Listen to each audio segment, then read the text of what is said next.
Nous allons aborder aujourd'hui la troisième et dernière partie de ce cours consacré au siècle d'or hollandais et plus exactement au troisième tiers du XVIIe siècle et donc à la fin de ce moment important dans l'histoire des Pays-Bas et en soulignant donc qu'à partir de la fin des années 1660, l'art produit dans ce que l'on appelle les Provinces-Unies, donc les Pays-Bas du Nord, les sept provinces, différents termes existent à l'époque pour qualifier ce territoire.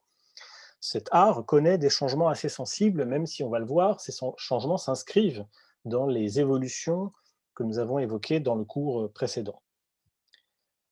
Premier épisode de ce chapitre, on évoquera la fin de la carrière de Rembrandt, qui se caractérise par une radicalisation des solutions plastiques qu'il a adoptées durant les années 1640 et 1650. On verra également que cette radicalisation se manifeste aussi dans un renforcement de la manière propre que j'ai évoquée la semaine dernière, qui s'impose durant les années 1660 comme la manière préférée de la plupart des peintres et des commanditaires. On verra donc de ce fait que Rembrandt est en quelque sorte en porte-à-faux par rapport à cette manière propre. Ce sera le sujet du deuxième épisode de ce chapitre. Et enfin, dans un troisième temps, on évoquera les évolutions du genre du paysage, qui reprend pour une part certains des aspects que nous avons envisagés durant les deux précédents chapitres, consacrés donc à ce cycle d'or, mais qui se diversifie encore de façon assez considérable jusqu'à la fin du XVIIe et même jusqu'au début du XVIIIe siècle. Ce sera l'objet du troisième et dernier épisode de ce cours. Je l'ai dit donc, les dernières années de Rembrandt relèvent, si l'on peut utiliser cette expression, d'une radicalisation, d'un renforcement, d'une consolidation, au fond, des solutions formelles qu'il a pu mettre en place dans ses œuvres à partir des années 1640 et 1650, quelques années après s'être installé à Amsterdam et avoir quitté donc sa ville natale de Leiden. Premier aspect qui est important de souligner, comme je l'ai dit la semaine dernière, c'est le fait que Rembrandt va continuer durant toute sa vie, jusqu'à sa mort en 1669, ce autoportrait a été peint 10 ans avant la mort du peintre, va continuer à explorer le champ de l'autoportrait, qui constitue pour lui un espace privilégié d'expérimentation. Ces expérimentations, elles se fondent sur trois aspects essentiels, me semble-t-il. Le premier aspect, c'est le fait évidemment que pour lui, peindre son autoportrait, peindre son propre visage au miroir, est une façon de dialoguer avec les grands maîtres qui se sont essayés eux-mêmes au genre du portrait. Et de ce point de vue, il est intéressant de constater que dans cet autoportrait, peint en 1659, on voit se poursuivre le dialogue à distance entre Rembrandt d'une part et le tableau de Raphaël, peint par Raphaël, de Baldassare et Castiglione, dans la mise en place, la mise en espace de la composition, le visage de trois quarts, presque de face ici, la toque qui entoure son visage, la position différente du corps presque de profil et du visage de trois quarts, et la position du bras gauche qui s'accoude sur le bord inférieur du tableau dans une position assez proche, on le voit toujours, de ce fameux tableau que Rembrandt avait eu l'occasion de contempler, d'admirer et de copier lors de sa vente aux enchères à Amsterdam. Donc il y a d'abord, premier élément, dans ce dialogue, un dialogue avec les maîtres, un dialogue constant chez Rembrandt comme chez Rubens, son contemporain. Deuxième aspect important, deuxième laboratoire, deuxième espace d'expérimentation, l'expression. Peindre son autoportrait, c'est pouvoir utiliser son visage comme une sorte de laboratoire dans lequel et avec lequel on va tester des expressions, on va utiliser son visage comme une sorte de miroir des différents sentiments, des différentes émotions qu'un peintre, notamment un peintre d'histoire, puisque Rembrandt n'est pas qu'un portraitiste, mais aussi, on l'a vu à de multiples reprises, un peintre d'histoire, des émotions que le corps doit pouvoir exprimer, le corps représenté doit pouvoir exprimer. On le voit ici assez clairement dans la façon dont Rembrandt se met en scène avec ses yeux inquiets, ridés, ces rides qui animent son front, cette chair travaillée avec un grand soin, une grande minutie, même si le pinceau est assez vif. L'enjeu est véritablement de dramatiser, de mettre en scène, d'utiliser son corps comme un acteur qui utiliserait son corps pour prendre tel ou tel rôle expressif ou émotionnel. De ce point de vue, il convient de rappeler qu'un autoportrait, tout comme une autobiographie, n'est jamais un pur reflet, un pur miroir de soi. C'est d'abord un jeu de rôle dans lequel un artiste va pouvoir prendre tel ou tel rôle, va pouvoir utiliser son propre corps comme le support de toute une série d'expériences. Et je dirais qu'un troisième aspect important de cette expérience, c'est l'expérience d'un point de vue purement technique. Puisqu'on le voit dans ce tableau, Rembrandt va jusqu'au bout, pour ainsi dire, de cette autonomisation de la touche qu'on a déjà observée dans les années 1640 et 1650, et là qui prend une tournure vraiment impressionnante, avec une touche de plus en plus visible, de plus en plus empâtée, avec des traces du pinceau assez visibles à certains endroits du visage. On le voit ici, notamment des touches de pinceau très visibles, qui sont également visibles au niveau de la chevelure, et qui vont permettre à Rembrandt, au fond, de sortir tardivement finalement, de la manière propre qui avait caractérisé ses toutes premières œuvres. On l'a vu avec les tableaux peints à Leiden. Rembrandt a été sans doute un des premiers promoteurs de cette manière détaillée, de cette manière minutieuse, et d'année en année, il s'en éloigne pour concevoir un autre type de rapport à la touche. C'est-à-dire qu'ici, chez Rembrandt, mais on pourrait ici comparer Rembrandt à ce que fait par exemple Titien à la fin de sa carrière, même si Rembrandt n'a probablement pas vu beaucoup de tableaux de Titien, puisque Rembrandt n'est pas allé en Italie. Il y avait quelques tableaux de Titien dans les collections néerlandaises à l'époque, mais pas beaucoup. Mais on voit ici finalement une sorte de parenté, puisque ces deux artistes, au fur et à mesure qu'ils avancent dans leur carrière, détaillent de moins en moins leur composition, mettant en valeur de plus en plus fréquemment la touche, une touche visible. Vasari dira d'ailleurs de la peinture de Titien qu'il s'agit d'une pittura di macchia, une peinture de taches. Vasari étant d'ailleurs, vous le savez, quelqu'un qui admire Titien, mais qui n'aime guère cette dernière manière de Titien, qui, selon lui, ne respecte pas suffisamment le dessin, n'est pas suffisamment graphique, n'est pas suffisamment précise, puisque Vasari, pour Vasari, vous le savez, le design ou le dessin est vraiment ce qui doit primer dans toute production artistique. En réalité, pour Titien comme pour Rembrandt, l'enjeu est effectivement de ne plus privilégier par définition et par défaut le dessin, mais le coloris. C'est-à-dire que l'essentiel d'un tableau, dans la dernière manière de Titien, mais c'est également le cas dans la dernière manière de Rembrandt, l'essentiel du tableau se reposera sur le vocabulaire du coloris. C'est par la couleur essentiellement que se construit l'image. La perspective est quasiment inexistante, les contours ne sont pas véritablement cernés, ne sont pas véritablement dessinés. Tout le travail se fait par la couleur, qui ici, vous le voyez, est associée à un clair-obscur toujours aussi intense. Je l'ai dit la semaine dernière et il y a 15 jours, le clair-obscur reste et demeure un des éléments essentiels du vocabulaire de Rembrandt. Clair-obscur, au passage, très différent de celui qu'on peut trouver chez Caravage. Chez Caravage, le dessin n'est pas sacrifié au nom du clair-obscur, puisque chez Caravage, les figures sont toujours dessinées de façon très précise, les contours sont toujours très marqués. Chez Rembrandt, on a un clair-obscur beaucoup plus coloriste, où au fond, l'enjeu est de créer un effet sur le spectateur. Et c'est un aspect qui me paraît aussi très important de souligner. Évidemment, cette autonomisation de la touche repose sur une autre conception de l'effet que le tableau doit produire sur le spectateur. Pour le dire autrement, Rembrandt considère, comme Titien, qu'un tableau doit produire sur le spectateur un effet à une certaine distance. C'est vraiment cette idée qu'il défend, qu'un tableau doit être vu à une certaine distance, et c'est à cette distance que le tableau doit produire ses effets maximaux. Et donc pour cela, il considère que la touche, visible de près, doit pouvoir, avec la distance, se fondre dans toutes les autres touches de la composition et donc créer une image. Et donc l'enjeu pour Rembrandt est d'imaginer, de supposer un spectateur qui est capable de voir son tableau de loin, mais aussi de s'en rapprocher pour ensuite voir comment le tableau est constitué, comment il est construit. De ce point de vue-là, Rembrandt est aussi un artiste qui prend en compte une nouvelle façon de percevoir les œuvres, qui suppose un spectateur capable de faire un chemin de la distance idéale au tableau à une distance plus proche, et donc de comparer finalement l'art et l'artifice, l'effet du tableau sur lui et la façon dont cet effet est construit par la touche de l'artiste. Cette touche, elle a aussi une autre fonction qu'on a déjà rencontrée chez Frans Hals, cette idée d'un tableau qui se construit selon une véritable dynamisation, une véritable mise en action de la touche du pinceau, et donc elle permet de créer un effet de vie qu'un tableau qui se soumettrait aux règles de la manière propre ne peut pas produire, puisque dans un cas, dans ces peintres de la manière propre, sur lequel je reviendrai dans un instant, la touche est totalement effacée. Donc ce que l'on admire, c'est la finesse, la minutie, c'est le travail parfois laborieux de l'artiste, mais on a une œuvre qui est en quelque sorte refermée sur elle-même, qui est parfaite dans son exécution, mais qui cache finalement le travail de l'artiste.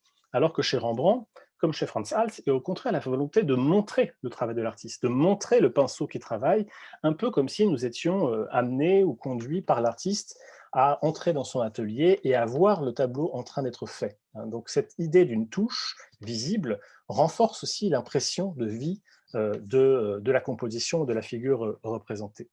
Cette volonté d'immerger, d'impliquer visuellement et émotionnellement le spectateur, on le retrouve dans d'autres tableaux de cette période. Je vous montre ce portrait collectif du syndic de la Guilde des Drapiers, un portrait collectif où vous le voyez, Rembrandt, dans un vocabulaire assez différent de celui de Frans Hals, reprend certains des éléments, certaines des caractéristiques formelles et iconographiques des grands portraits collectifs des années 20 et 30 de Frans Hals, à commencer par cette volonté de faire en sorte que le portrait ne semble pas un portrait posé, mais un portrait en action, un portrait pour ainsi dire narratif.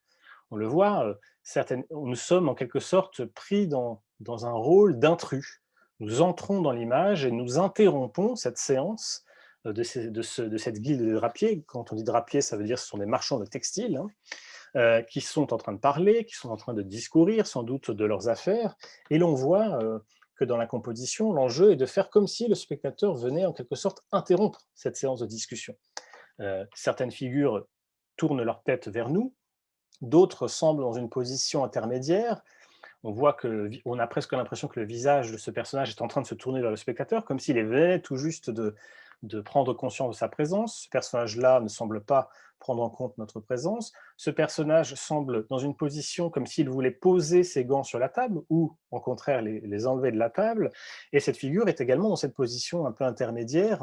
Il est debout, mais penché vers la table, se tournant vers nous.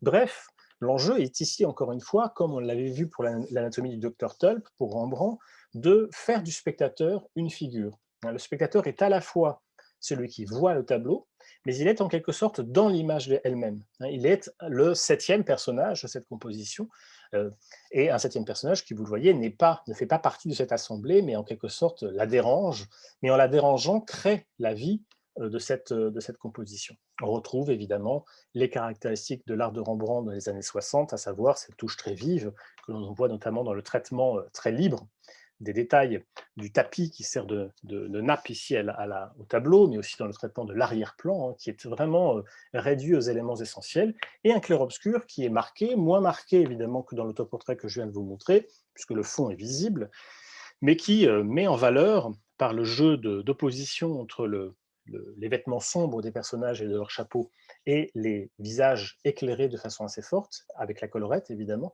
on a une manière aussi ici de faire ressortir, de mettre en relief les figures par rapport à leur fond. Donc on voit que finalement ici Rembrandt pousse jusqu'à son terme les logiques déjà mises en place par Frans Hals, mais qu'il avait lui-même réinterprétées dans les portraits individuels ou collectifs des années 40-50. Je précise un petit point technique pour souligner quand même la différence entre Frans Hals et Rembrandt, qui est une différence sur la vitesse d'exécution. Comment peut-on savoir qu'un peintre peint vite ou pas? Vous pourrez me dire, mais après tout, on n'est pas devant le peintre peignant, comment peut-on le savoir? Eh bien, on peut le savoir en analysant assez précisément, de façon scientifique, les couches de peinture. En effet, si vous avez un tableau où il y a très peu de couches de peinture, très peu de couches entre la couche de préparation et le résultat final, si vous avez même parfois la possibilité de voir les couches transparaître les unes par rapport aux autres, eh bien, il est probable que le tableau a été peint relativement rapidement. C'est-à-dire qu'on a eu assez peu de couches de peinture et que donc le tableau a été peint de façon spontanée. Si en revanche, vous avez un tableau fait d'une multiplicité de couches qui se superposent les unes sur les autres, avec des effets d'empattement, avec des effets de couvrement de ces différentes couches, on a affaire à un tableau qui est peint beaucoup plus longtemps, puisqu'il faut toute une série d'étapes pour réaliser le tableau, encore une fois, de la couche de préparation au résultat final. Eh bien, ce qui est très intéressant de constater, c'est que chez Frans Hals, si vous avez la possibilité de voir un tableau de Frans Hals en vrai, si j'ose dire, vous constaterez qu'on peut voir assez facilement les différentes couches de peinture. Donc Hals est un peintre qui peint vite. Donc la vivacité des tableaux de Hals repose en partie, voire en totalité, sur le fait que le tableau a été effectivement peint rapidement, hein, que donc la technique de Hals est une technique fondée sur la vivacité de pinceau, sur une vitesse d'exécution. Ce qui est paradoxal chez Rembrandt, c'est que ces tableaux donnent aussi le sentiment de cette vivacité, donnent aussi le sentiment de ce dynamisme à travers la visibilité, la visibilisation de la touche de pinceau. Mais si on regarde comment les tableaux de Rembrandt sont peints, on voit qu'ils font l'objet d'une multiplication des couches de peinture. Donc, ce qui est paradoxal chez Rembrandt, et c'est ce qui permet de le différencier de Hals, c'est que si Hals fabrique l'effet de vivacité à travers une vitesse d'exécution rapide, chez Rembrandt, cette vivacité ne repose pas sur une vitesse d'exécution, mais sur une apparente vitesse d'exécution. C'est-à-dire que Rembrandt peint relativement longtemps. Il met du temps à peindre ses œuvres, mais il fait en sorte que par des indices visuels qui sont des touches de pinceau à des endroits bien précis, si vous regardez attentivement ce syndic de la Guilde des Drapiers, vous voyez que les visages sont traités avec beaucoup plus de minutie que le reste de la composition, ce qui est assez logique. Ce sont les parties les plus importantes, ce sont les parties qui doivent être ressemblantes au modèle. On voit que, au fond, la touche de pinceau ne sera visible qu'à certains endroits, hein. Et donc, chez Rembrandt, ça n'est pas la vivacité du tableau ne traduit pas la vitesse d'exécution, elle est un effet, une impression, une sorte d'illusion que le peintre va produire en plaçant ici ou là des touches de pinceau qui seront faites pour être visibles. Donc c'est un aspect un peu différent qu'on va retrouver beaucoup dans la technique des peintres au XVIIIe siècle, dont Bérengère Paulin vous reparlera à partir de la semaine prochaine, où la plupart des peintres français, je pense à Fragonard, à Watteau, à Boucher, ou des peintres anglais comme Reynolds, comme Gainsborough, tous ces peintres privilégient souvent un pinceau visible, un pinceau vif, mais dans la plupart des cas, à quelques exceptions près, ce ne sont pas des tableaux esquissés, ce ne sont pas des tableaux faits très spontanément et très rapidement, ce sont des tableaux qui sont parfaitement calculés.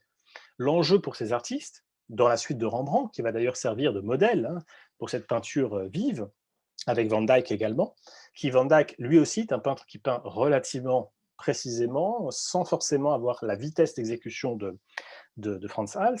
L'enjeu est de trouver les moyens de donner l'impression que le tableau a été peint en un coup de pinceau.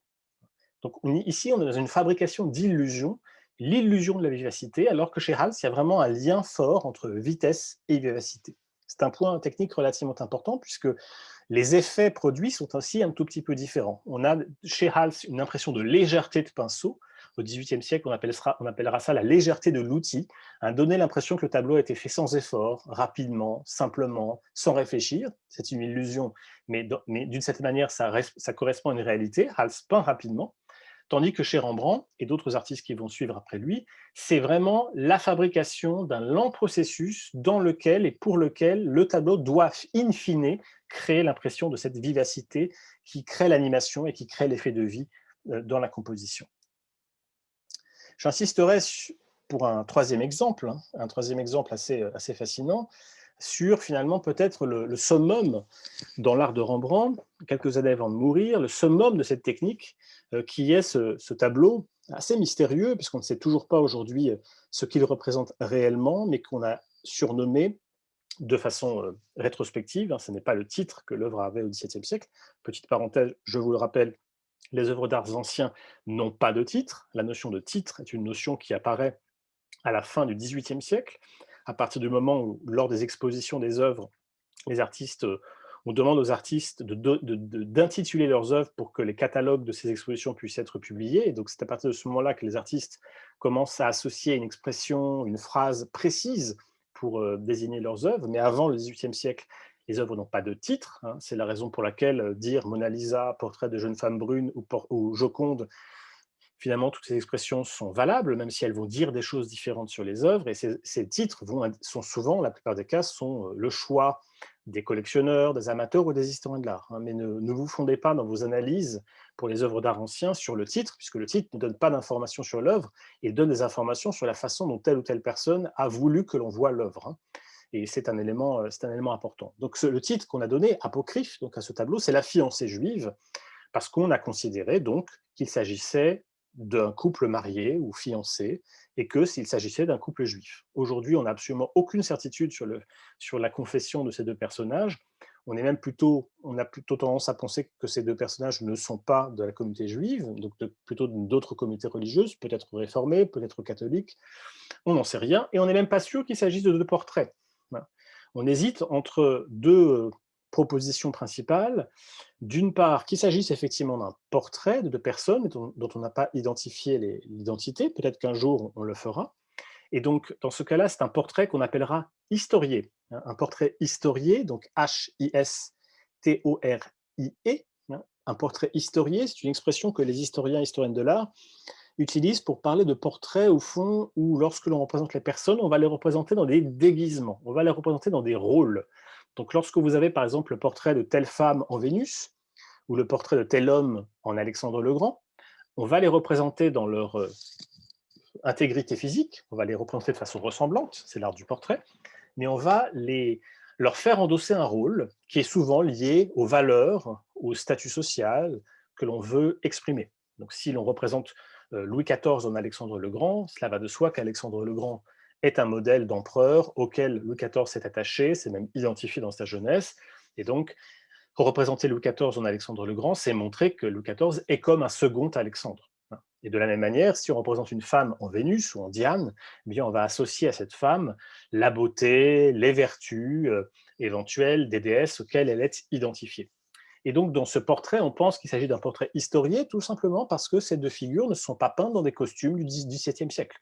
Ce sont des costumes d'imaginaire, des costumes fantaisistes, qui empruntent en partie aux vêtements de l'époque, mais aussi en partie à des vêtements à l'oriental, avec des éléments qui peuvent même faire penser à des éléments à l'antique. En tout cas, ce sont des costumes tout à fait étranges que l'on ne retrouve pas dans les autres peintures de l'époque, si ce n'est dans les peintures d'histoire. Et donc, évidemment, s'il s'agit d'un portrait historié, c'est un portrait ambigu, puisque c'est à la fois un portrait, mais historié au sens où ces figures prennent des rôles, sont inscrites dans un système d'explication d'ordre historique. Inversement, on peut aussi considérer, certains historiens de l'art considèrent qu'il s'agirait plutôt d'une peinture d'histoire représentant un couple, probablement de l'histoire biblique, mais peut-être s'agirait-il peut-être d'un couple tiré de l'histoire mythologique ou peut-être de l'histoire romaine, pourquoi pas, on n'en sait rien. La principale piste aujourd'hui, c'est celle d'Isaac et Rebecca, mais on n'est pas certain de cela. En revanche, ce qui caractérise cette peinture d'histoire, si c'est bien le cas, c'est le fait que ces deux personnages sont représentés de façon très individualisée. C'est-à-dire que leur visage n'est pas idéal, n'est pas, je dirais, standard, comme on peut trouver dans la plupart des peintures d'histoire au XVIIe siècle, mais qu'ils sont traités comme s'il s'agissait de portraits. Et donc, vous voyez, quelle que soit la piste, on voit bien que ce que cherche Rembrandt, que l'on opte pour l'interprétation d'un portrait historié ou que l'on opte pour l'interprétation d'une peinture d'histoire individualisée, ce que l'on voit, c'est que Rembrandt cherche à effacer ou à troubler les limites entre les genres. S'il s'agit d'un portrait, c'est un portrait qui tend vers la peinture d'histoire, qui tend vers cette généralité, cette universalité qui est caractéristique de la peinture d'histoire. Si c'est une peinture d'histoire qui tend vers l'individualisation, qui tend vers cette recherche qu'on a pu voir chez Rembrandt quasiment dès le départ de sa carrière, hein, d'une volonté de caractériser le plus précisément possible, avec des effets de réel, des effets de présence, les scènes historiques. On l'a vu notamment lorsque j'évoquais cet apôtre qui vomit par-dessus le navire du Christ pendant la tempête. C'est-à-dire qu'au fond, ce que Rembrandt cherche à faire, c'est à unir la peinture d'histoire et le portrait, à faire que ces peintures d'histoire soient le plus individualisées possible, que les corps qu'ils représentent soient des corps qui paraissent réels, qui paraissent présents, qui paraissent familiers au spectateur. Et c'est dans ces portraits de donner le sentiment que ces portraits s'inscrivent dans une histoire, dans l'histoire en général, mais aussi dans une histoire, dans une narration, dans un récit. Donc les difficultés qu'ont les historiennes et historiens de l'art aujourd'hui à identifier précisément le sujet sont en partie liées au fait que Rembrandt cherche précisément à troubler, à déranger les limites traditionnelles des genres les uns par rapport aux autres. Si je cite ce tableau, c'est évidemment aussi pour son traitement. On retrouve ce goût pour le clair-obscur coloriste, je n'y reviendrai pas. On retrouve cet intérêt paradoxal pour à la fois une touche visible, mais aussi un sens du détail. C'est-à-dire qu'on le voit à nouveau, les visages sont traités avec une certaine minutie. Alors pas une minutie comme celle que l'on peut trouver chez un miniaturiste, évidemment, mais avec tout de même un sens du détail, du traitement des rides, des physionomies, des expressions, qui font que ces visages sont très finement représentés. À l'inverse, vous avez certaines parties de la composition, je pense notamment à cette très célèbre manche droite du personnage masculin, de la figure masculine, où on voit de façon très nette, des véritables petits paquets de pigments qui sont posés directement sur la surface. Vous voyez bien les différentes couches qui s'accumulent pour fabriquer l'effet de relief de la composition, l'effet de relief des plis de cette manche. Et on voit vraiment comme et qui ont été donc posés, alors non pas avec un pinceau, mais avec un couteau. Un couteau, c'est une sorte de petite truelle que l'on utilise pour placer de façon assez libre des paquets de couleurs, des paquets de pigments. C'est très intéressant parce que ici, vous voyez que Rembrandt ne se contente pas de troubler les rapports entre peinture d'histoire et portrait, il trouble aussi les rapports entre peinture et, je dirais, sculpture. Pourquoi je dis cela? Parce que ces empattements que l'on voit ici, hein, ces petits paquets de couleurs de blanc, blanc crème ou de jaune hors piment que l'on voit ici, eh bien, ils créent une sorte de petits reliefs à la surface du tableau. C'est-à-dire que si vous regardez ce tableau au Rijksmuseum, lorsque vous aurez la possibilité d'y aller, et que vous pourrez regarder ce tableau, moi je vous conseille d'abord de vous asseoir au sol, ou de vous agenouiller au sol, non pas parce que c'est un tableau religieux, hein, mais parce qu'il faut le regarder en essayant de le voir sous un angle qui correspondait aux conditions d'exposition de ce tableau. Ce tableau mesure 167 cm sur 122, c'est un tableau de grande dimension, donc il n'était pas placé au niveau de l'œil du spectateur, mais était placé relativement haut. Plus un tableau est de grande dimension, plus il est placé en hauteur. Pourquoi? Pour évidemment avoir une distance suffisante pour le regarder dans son ensemble, mais je vous inviterai aussi à le regarder de biais. Et pourquoi le regarder de biais? Parce qu'en le regardant de biais, vous allez non pas regarder la peinture elle-même, vous allez regarder la surface de la toile. Et vous verrez que la surface n'est pas lisse. Contrairement au peintre de la manière propre que j'évoquerai dans un instant, Rembrandt ne lisse pas ses compositions. Il procède par accumulation, il procède par superposition. Et vous verrez que, donc à la lumière rasante ou de biais, que le tableau semble une sorte d'amoncellement de grumeaux picturaux qui vont en quelque sorte animer la surface même de la toile. Si bien qu'on se dit que devant cette œuvre, on est à la fois devant une sorte devant une peinture, évidemment, mais quelque chose qui ressemble presque à un très bas relief, puisqu'on a les effets de relief qui sont réels.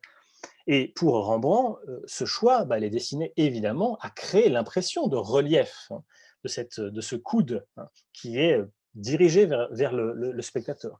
Il s'agit de donner au spectateur l'impression que ce corps sort de son image pour entrer dans l'espace du spectateur, hein, et qu'il est donc pas simplement peint, mais presque présent, physiquement, de façon tridimensionnelle. Et donc ça, c'est aussi un aspect qui est très important, mais un aspect qui va être critiqué du temps de Rembrandt, car certains artistes considèrent, et certains amateurs d'art, considèrent que chez Rembrandt, cette mise en scène de la touche est excessive. Certains artistes, certains biographes, je pense à un biographe dont il n'est pas nécessaire de retenir le nom, qui s'appelle Arnold Houbraken, qui va écrire une des premières vies de Rembrandt au début du XVIIIe siècle, va dire que certains tableaux de Rembrandt sont peints comme s'il avait peint à la truelle. Alors là, il critique évidemment une peinture de Rembrandt. Alors c'est intéressant cette expression de à la truelle, d'abord parce qu'elle rend compte, elle décrit une pratique de Rembrandt, qui est l'usage du couteau que j'évoquais tout à l'heure. Hein. Donc le couteau étant un instrument de peintre pour appliquer de façon assez schématique certaines couches de couleurs. Et donc, pour lui, pourquoi il critique cette manière? Eh bien, évidemment, s'il utilise le terme de truelle, qui est un outil d'un ouvrier, d'un maçon, c'est pour souligner de façon critique le fait que, selon lui, les peintures de Rembrandt ne sont pas suffisamment léchées, ne sont pas suffisamment finies, et que donc elles laissent trop voir la trace de l'ouvrier, la trace de l'outil, et que donc, de ce fait, elles ne sont pas suffisamment, comment dirais-je, elles donnent l'impression que le tableau a été peint plus par un ouvrier que par un peintre. C'est-à-dire que pour Houbraken, montrer trop les traces de l'outil, c'est ravaler la peinture au rang de arts mécaniques. Je vous rappelle cette fameuse distinction que l'on fait depuis le Moyen-Âge entre les arts libéraux et les arts mécaniques étant les arts de la main, c'est le sens originel, qui sont des arts, donc qui sont des métiers, hein, des artisanats, si l'on veut, et de l'autre côté, les arts libéraux, qui sont des arts de l'esprit. Et on a vu que dès la fin du Moyen-Âge, mais surtout au XVe siècle, on va voir l'ambition des peintres, jusqu'à présent considérés comme des artistes des arts mécaniques, avoir l'ambition d'être reconnus comme des peintres, comme des artistes libéraux, comme des artistes de l'esprit.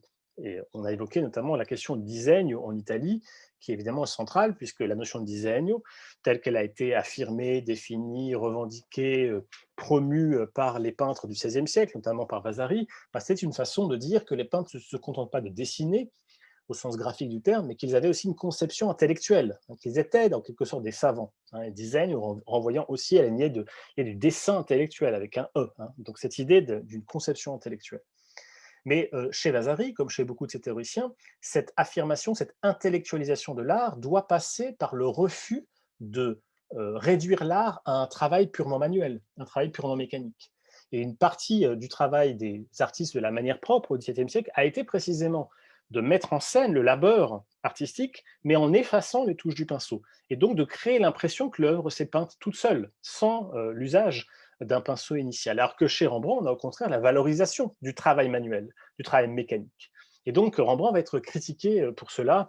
Houbraken dira d'ailleurs de façon assez amusante dans un autre texte qu'on pouvait, dans certains portraits peints par Rembrandt, on pourrait presque les soulever en prenant le nez de la figure, hein. Donc, comme si le tableau était tellement en relief qu'on pourrait finalement prendre une partie de la composition, prendre une partie de l'œuvre pour pouvoir le soulever. Ce qui est aussi une critique finalement d'un tableau, d'une peinture trop empâtée, où la touche est trop visible et où donc finalement l'art de l'artiste est en quelque sorte critiquable dans la mesure où il est trop visible. On voit trop l'artiste dans son atelier travaillant. On a vu que chez Rembrandt, c'est parfaitement volontaire, c'est une façon pour lui de créer un lien fort entre le spectateur et l'œuvre. Mais avant par comparaison, de vous montrer quelques exemples des peintres de la manière propre, qui à l'époque occupent une place centrale dans cet art, j'aimerais souligner que Rembrandt n'est pas le seul à privilégier durant cette période cette technique vive, cette technique où la touche du pinceau est visible. Je vous donnerai deux exemples ici. Un premier exemple, c'est un peintre qui a un énorme succès durant cette période, qui est un peintre qui s'inscrit dans le sillage d'un artiste comme Adrian Brauer, que j'ai déjà évoqué, donc peinture de des scènes de vie quotidienne, peinture représentant des paysans, représentant souvent des scènes d'auberges, de tavernes, donc des sujets relativement bas, mais traité avec un grand art, une grande virtuosité dans le traitement notamment du coloris, et que l'on retrouve ici dans cet atelier de peintre. Et Adrien van Ostade, c'est aussi un peintre intéressant dans la mesure où il va chercher, dans un certain nombre de ses œuvres, pas dans toutes les œuvres, mais dans certaines de ses œuvres, à essayer d'imiter la manière assez vive, assez touchée, d'une part d'Adrien Brouwer, qui est un artiste qu'il aime beaucoup, et d'autre part de Rembrandt, hein, dont il reprend certaines compositions ou certaines techniques. Et cet atelier de peintre d'Adrien van Ostade, donc peint en 1663, est un tableau extrêmement intéressant, extrêmement là aussi mystérieux, ou en tout cas un tableau qui peut être sujet à caution, sur lequel on peut accumuler toute une série de commentaires, mais qui est intéressant d'abord du point de vue formel, du point de vue plastique, hein. Ce peintre donc, se représente un peintre dans son atelier et le fait de façon, en reprenant certains des éléments du vocabulaire plastique de Rembrandt, comme le clair-obscur, qui n'est pas aussi marqué que Rembrandt, mais tout de même assez fort, avec, vous voyez, l'utilisation de la fenêtre de gauche pour éclairer une partie de la composition où se trouve le peintre, et qui lui permet donc d'avoir la lumière placée le panneau de bois qu'il est en train de travailler. Donc le clair-obscur, la touche relativement vive, moins vive que chez Rembrandt, mais tout de même relativement présente, notamment dans la partie inférieure de la composition. Donc on a vraiment cet usage, cette manière vive. Et puis ce qui est intéressant dans ce tableau, c'est aussi la façon dont Van Ostade met en scène un atelier de peintre. Pourquoi j'utilise le terme de mise en scène? Parce que cet atelier de peintre n'est absolument pas vraisemblable. Ce n'est pas à cela que ressemble un atelier de peintre. Pourquoi je dis cela? Tout simplement, alors on ne sait pas à quoi ressemblent les ateliers de peintre du XVIIe siècle, mais on sait les conditions dans lesquelles il faut peindre pour pouvoir bien peindre. Et une des conditions centrales pour un peintre, pour bien travailler, c'est la propreté. Si vous n'avez pas un atelier propre, vous risquez de voir de la poussière s'accumuler, et cette poussière va ensuite s'agglomérer aux pigments qu'il faut préparer pour ensuite peindre. Je rappelle que les tubes en couleur, c'est tardif, hein, c'est fin 18e, surtout 19e siècle, à partir du moment où on peut commencer à fabriquer des couleurs synthétiques. Mais avant cela, un peintre qui veut peindre doit fabriquer lui-même ses pigments. Et donc, il va utiliser certains éléments minéraux, végétaux, animaux, qu'il va broyer pour ensuite les associer à un liant, souvent de l'huile, d'où la notion d'huile sur toile ou d'huile sur bois, et il va fabriquer ces couleurs avant de travailler. Et il faut que ces pigments soient les plus fluides possibles, hein. Si vous avez de la poussière dans ces pigments, eh bien, ça va se voir parce que cette poussière va ensuite s'agglomérer à la composition. Alors, si on regarde très attentivement c'est un tableau, on voit d'ailleurs que parfois est prise dans la matière des pigments quelques poils des pinceaux qui restent finalement dans la couleur et qu'on peut voir aujourd'hui encore dans certains tableaux.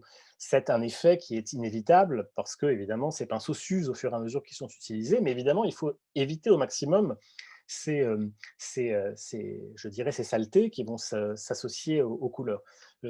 Par comparaison, on pourrait dire que de la même manière, un cuisinier ou une cuisinière ne doit éviter, si elle fait une tarte ou si elle fait une tarte, qu'il y ait des grumeaux, hein. C'est la même chose, il faut que le pigment soit parfait. Et donc, la représentation que nous offre Van Ostade ici n'est pas celle d'un bon atelier. C'est un atelier qui est désordonné.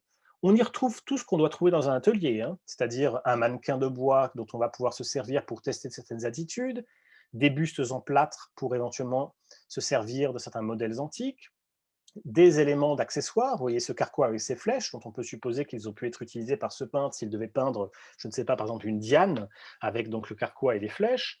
On retrouve les outils du pinceau, les palettes, un miroir, ce qu'on appelle l'appui-main, qui est un élément que le peintre va poser contre le support et sur lequel il va poser sa main pour pouvoir éviter de trembler, mais aussi d'éviter de se fatiguer, hein, d'avoir toujours la main en suspens. Donc il pose sa main avec son petit pinceau, un tout petit pinceau, c'est ce qu'on appelle une soie. Donc ça veut dire qu'il est en train de réaliser un détail de sa composition. On voit qu'il a accroché dans la partie supérieure de son chevalet un petit dessin, peut-être un dessin préparatoire ou un modèle qu'il veut utiliser. Il est représenté dans un costume qui est probablement celui d'un costume de peintre, c'est-à-dire un costume qui n'est pas trop élégant, trop raffiné, parce qu'évidemment, peindre, ça suppose aussi de se tacher. Donc on a évidemment ici les couleurs de préparation, les pinceaux, toute une série de bouteilles dans lesquelles se trouvent sans doute des liants, etc. Mais tout le reste, vous voyez, c'est le signe d'un peintre négligent. Des estampes ou des dessins traînent au sol, vous avez des déchets aussi dans cette partie-là. Et donc, on a en fait la représentation non pas d'un atelier réel, mais d'un atelier imaginaire. Et il n'est pas impossible, de ce point de vue, que Van Ostade représente un peintre, soit un peintre pauvre, soit un mauvais peintre, tout simplement. C'est un peintre qui ne suit pas les règles de son art et qui est un peintre qui est finalement condamné, hein. D'autres historiens de l'art ont fait au contraire l'hypothèse qu'il s'agissait possiblement d'un autoportrait, mais cela me paraît très peu probable, précisément parce qu'on a du mal à imaginer, sauf si c'était vraiment un autoportrait comique, railleur, satirique, qu'ils imaginaient que Van Ostade se représentait dans cette composition. Mais à ce moment-là, s'il se représente dans cette composition, je l'ai dit, il s'agirait d'un autoportrait un peu comique, puisqu'il se représenterait dans la peau d'un peintre dont la pratique est loin d'être conseillée ici. Au passage, vous voyez qu'à l'arrière-plan, vous avez un autre personnage, qui est un apprenti ou un assistant, qui est en train de broyer les couleurs pour le mettre. Donc on voit bien ici que ce tableau, même si c'est une mise en scène, comporte des éléments documentaires qui indiquent bien la façon dont on peint dans un atelier durant cette période. Et un autre exemple, hein, de ces peintres qui s'inscrivent un peu dans le schéma technique de Rembrandt, bah, c'est ce peintre qui s'appelle Arndt ou Art de Helder, qui ici peint un bourgmestre de la ville où il travaille à Dordrecht. J'irai vite, hein, simplement pour souligner que de Helder, c'est le dernier élève de Rembrandt que nous connaissons par les sources. Et comme de bien entendu, évidemment, ce dernier élève, bah, il peint dans la dernière manière de Rembrandt, c'est dans cette manière très vive, très empâtée, toujours avec ce traitement différent du visage et du reste du corps, avec le vêtement à traiter avec une touche beaucoup plus vive et beaucoup plus visible que le reste de la composition, le clair-obscur, un bras droit en raccourci, pour faire référence à la discussion que nous avons eue tout à l'heure, mais c'est toujours ce traitement extrêmement vif, hein, qui est fascinant dans la mesure où il s'inscrit finalement en porte-à-faux avec la mode, la vogue de la manière propre, qui à l'époque est majoritairement utilisée et appréciée chez les peintres néerlandais. Ce sera donc le sujet de la deuxième partie de ce cours.